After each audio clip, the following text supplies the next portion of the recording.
Here's why Biokinton, that's this funny little cloud guy, is the best enemy in the Mario series. No, I'm not kidding. Let me explain. Before I elaborate, I need to give some explanation on how I came to appreciate this enemy that probably none of you have ever heard of. It was a long time ago. I was reading the Super Mario Bros. Encyclopedia, and in it there were all these blurbs about the enemies in every game that had been released up to that point, and I was reading all of them and ranking all the enemies based on what I saw. I certainly did and still do have very normal hobbies. Eventually, I reached the Super Mario Land section and found the subject of this video, Biokinton.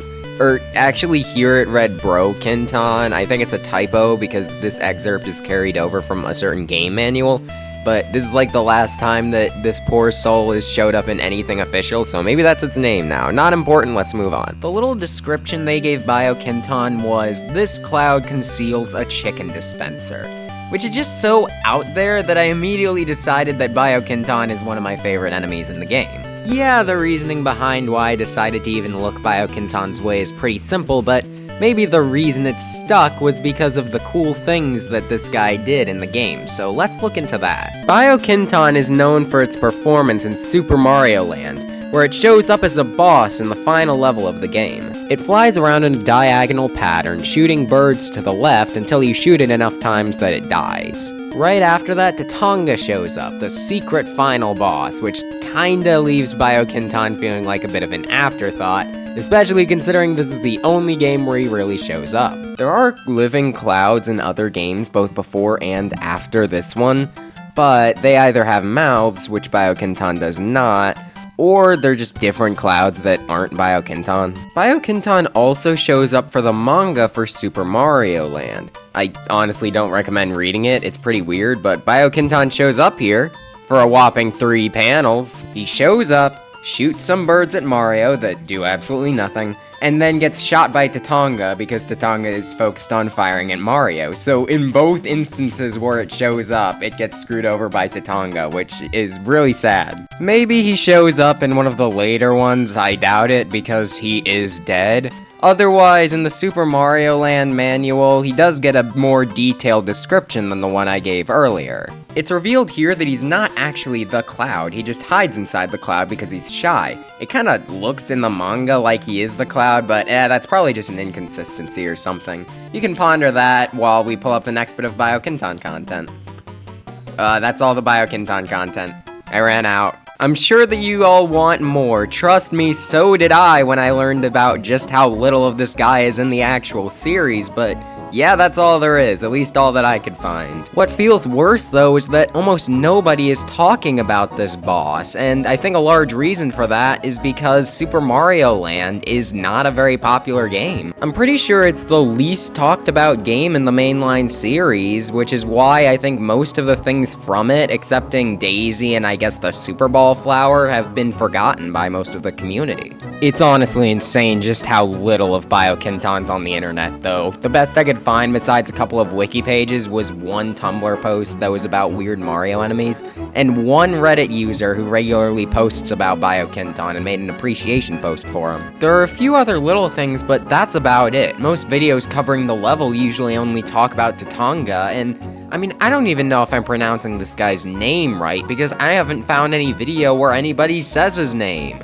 Again, I think this is just because not a lot of people know very much about Super Mario Land, but I think that's a real shame because it allowed a lot of people to overlook a character with a lot of charm. So let's get into why exactly Biokinton is such a good enemy in the first place. The best place to start is by looking at his visual design, and this is just perfect. It's a large reason why I still love him so much. It's the definition of simple yet effective. Whether in art or in-game, this guy looks both adorable and mysterious, and a large part of that is because of the little eyes they gave him. If this thing is in a modern Mario game, I feel like it would be able to emote really well, but even as is, I just love that blank stare. It adds so much character to it, honestly. Besides the simple yet charming design, I also really like the concept behind Biokinton, turning a cloud, which is usually completely not an obstacle, into an actual boss, a real threat. The attack pattern is pretty good as well. I've seen a few people say that they find it harder than Tatonga, which I agree with because I could never kill Biokinton. The fact that his true form hides behind the cloud because he's too shy is also great because it means, we've never seen the real Biokinton before. It leads to a lot of imagination. Not knowing the truth leads to a lot of questions and mystery. In the comments section of a Biokinton pacifist battle, there were a few people that were debating on what Biokinton looked like beneath the cloud, which I thought was very interesting. You can actually compare Shy Guy, a much more popular character, to Biokinton, and how both of them conceal their true form. Though I think Shy Guy is more of a little goofball, while Biokinton is more stoic and reserved and evil. The mask and cloud do so much for these characters. They have simple expressions, which allows them to come off as charming. It characterizes them as shy, which makes them more easy to get attached to.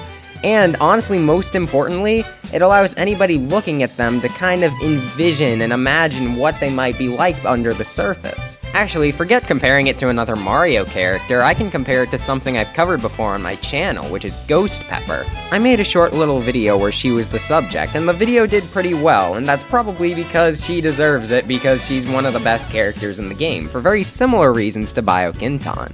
They both float, cover themselves with something white, have a simple and adorable expression, have great attacks, and are just awesome.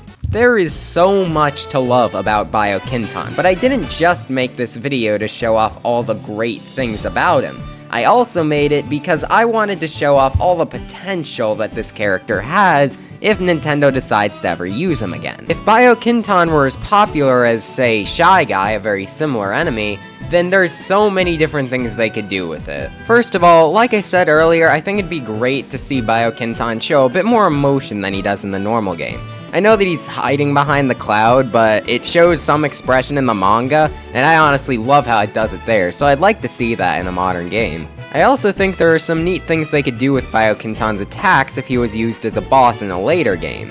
Besides shooting out birds, there are other things he could do like shoot out clouds, or other creatures, or eggs like Birdo.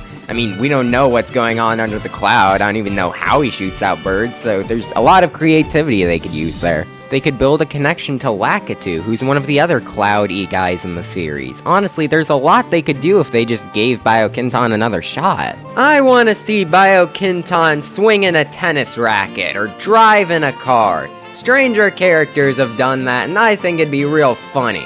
If Daisy's gonna be in the next Mario movie, then let that be a Super Mario Land movie and have them all fight Biokinton. Put Biokinton in the next Mario movie, please! Put him in Smash, give him a moveset where he's a real floaty character that throws birds around, and I don't know what else, you'll figure something out. This is your call to action. Make Biokinton popular enough that it'll be featured in all of those things and more. I really do believe that this is an enemy worth rooting for, despite its humble beginnings and nobody really talking about him. He's got a lot of charm and a lot of things that make him stand out and have a lot of untapped potential. I really do hope that this video convinced some of you that Biokinton's an amazing enemy. It was very rambly, disorganized, unscripted, but I hope that showed that I was definitely speaking from the heart. That's it from me. Make sure to spread the word about Biokinton, and if you have any other underrated Mario enemies you'd like to talk about, do so in the comments. The floor is yours.